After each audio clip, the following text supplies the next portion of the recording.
Go to Batch Processing.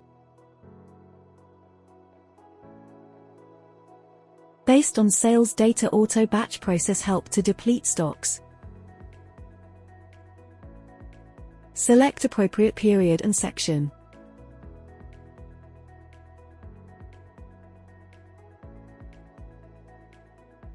The batch processing page shows the batch name, pack size, processed, consumed, batch quantity, and processing cost.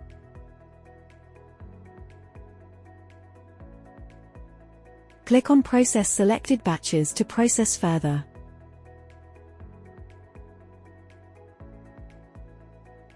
The black bold tick indicates that the batches have been processed. To review processed batch, go with Batches feature. The page shows the processed batches along with information about the ingredients used. Batch processing always involves an inward adjustment against the batch and can be easily reviewed after clicking on the amount.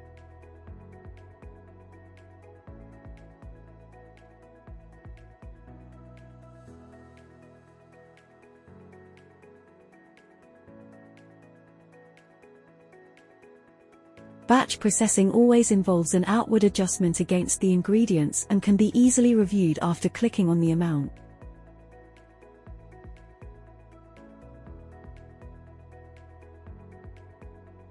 Delete button is also available to delete processed batches.